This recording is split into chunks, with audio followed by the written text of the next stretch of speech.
Bonjour Monsieur Sancartier, je m'appelle Élise Morissette et aujourd'hui je vais vous parler de Gustav Klimt, un peintre symboliste et un acteur majeur de la sécession viennoise qui a enchaîné succès et scandales tout au long de sa vie. Klimt est né le 14 juillet 1862 près de Vienne. Il est issu d'un milieu relativement pauvre et déménage très souvent lors de son enfance pour le travail de son père, qui exerçait la profession d'orfèvre, c'est-à-dire qu'il fabriquait des objets avec des métaux précieux. Donc, initié alors, dès son plus jeune âge par ses parents, Klimt va suivre une formation de décorateur à l'École des arts appliqués de Vienne. Là-bas, il va former un partenariat avec son jeune frère, Ernst Klimt, ainsi qu'un de leurs amis. Le trio va recevoir de nombreuses commandes d'art décoratif, notamment de nombreuses fresques pour le Burg Theater ou encore le Kunsthistorisches Museum de Vienne.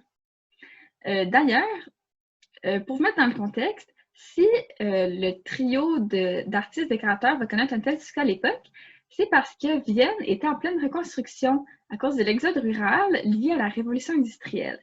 Donc, il y avait un afflux important de population dans les villes qui devait sans cesse se moderniser et se reconstruire.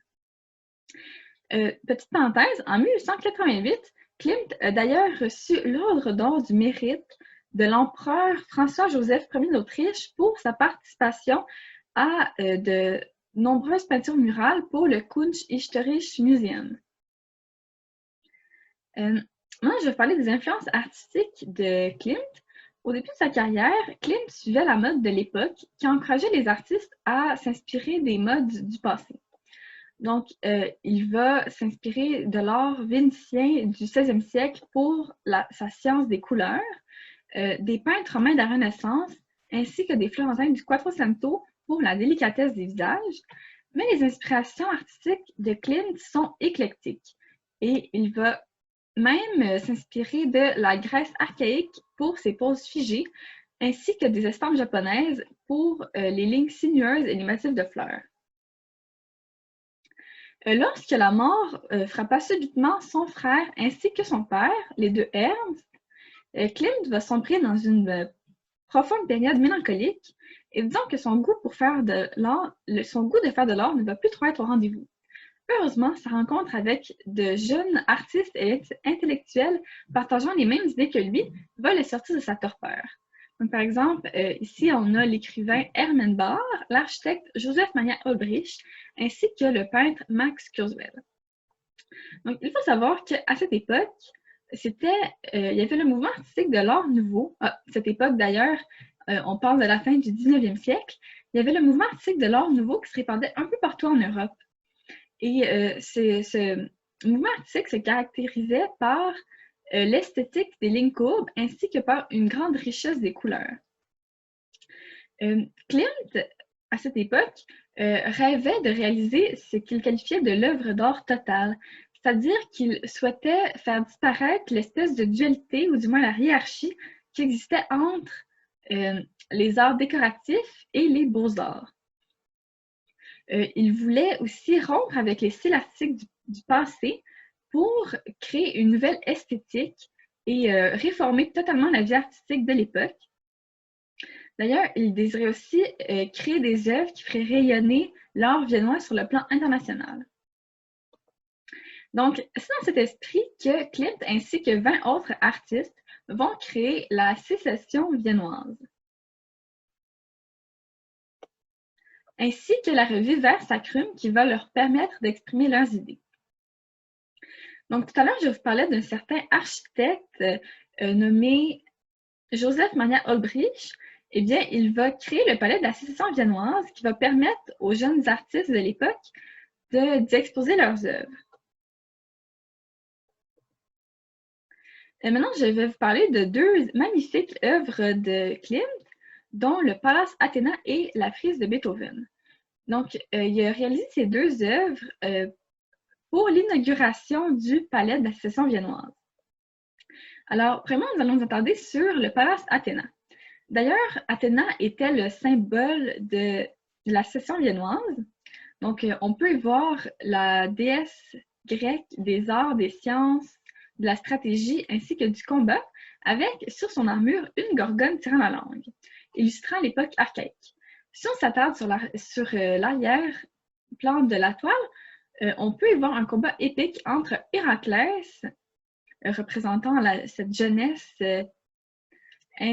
combattant un triton, donc représentant les vieux conservateurs. À côté, nous avons la frise de Beethoven, donc, qui était une œuvre dédiée aux fameux musiciens. Ici, nous avons une œuvre de Klimt qui s'intitule « La médecine, la philosophie et la jurisprudence ». Ces trois œuvres ont fait un énorme scandale à l'époque en raison de la présence de corps trop sexualisés des femmes qui ne correspondaient pas tout à fait aux conventions de l'époque. Donc, c'est l'Université de Vienne qui avait demandé aux peintres de peindre 3 panneaux allégoriques représentant la médecine, la philosophie et la jurisprudence. Sauf que Klimt va être accusé de pornographie et de vouloir pervertir la jeunesse. Maintenant, je vais vous parler du cycle d'or, aussi connu sous le nom de la période dorée de l'artiste. Donc, tout cela a commencé lorsque Klimt est allé faire une petite escapade à la basilique à Venise. Donc, il est entré dans la basilique Saint-Marc et il a été complètement ébloui par les magnifiques mosaïques dorées. Et il s'est dit, pourquoi pas rajouter ce métal précieux à mon œuvre? Donc, c'est lors de cette période que Klimt va réaliser la plupart de ses œuvres les plus connues, dont le fameux Baiser en 1908, où on peut voir 2 jeunes amoureux s'enlaçant sur un parterre fleuri. Donc, c'est une peinture à l'huile réalisée sur une toile recouverte de feuilles d'or. Cette peinture représente une utopie amoureuse et c'est une hymne à l'amour. Ici, nous avons aussi la magnifique peinture Judith et Holoferne, où on peut voir l'amour de Klimt pour les femmes fortes. Et justement, on voit Judith tenant la tête décapitée d'Holoferne. Petite parenthèse, c'est intéressant dans la toile du baiser, c'est qu'on peut y voir une certaine répulsion de la part de Klimt pour peindre les hommes.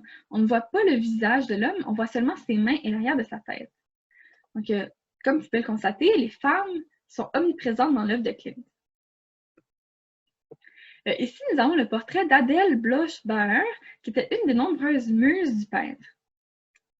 Vous notez peut-être une certaine ressemblance avec une certaine impératrice Théodora des mosaïques de Ravenne, et bien c'est voulu de la part de l'artiste.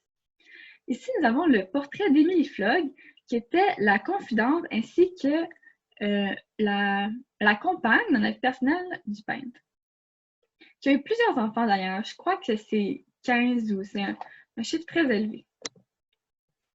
Donc ici, nous avons quelques paysages plutôt méconnus de l'artiste, dont les champs des coquelicots de 1907 et cette charmante petite église à Cassonne. Le style artistique s'approche du pointillisme. Ici, nous avons la vie et la mort, où on peut y voir tout le génie de l'artiste qui a choisi d'utiliser des couleurs plus sombres et froides pour représenter la mort et des couleurs plus vives et illuminées pour représenter la vie. Donc, la vie, en passant, qui est représentée par un tas ou un amas de personnes. Ah, non, ce n'est pas tout à fait terminé. En fait, maintenant, l'artiste a peint cette toile lorsqu'il sentait que sa mort approchait. Et il n'avait pas tort parce qu'en 1918, notre cher Gustav Klimt a rendu l'âme à l'âge de 55 ans d'une apoplexie, c'est-à-dire d'une hémorragie cérébrale. Donc, vous vous demandez sans doute, mais comment reconnaître l'œuvre de ce peintre symboliste? Ah, d'ailleurs, je ne vous ai pas encore dit ce que c'était que le symbolisme. Mais les peintres symbolistes ne s'intéressent pas vraiment au réalisme, mais plutôt au mystérieux, si je peux dire ça ainsi.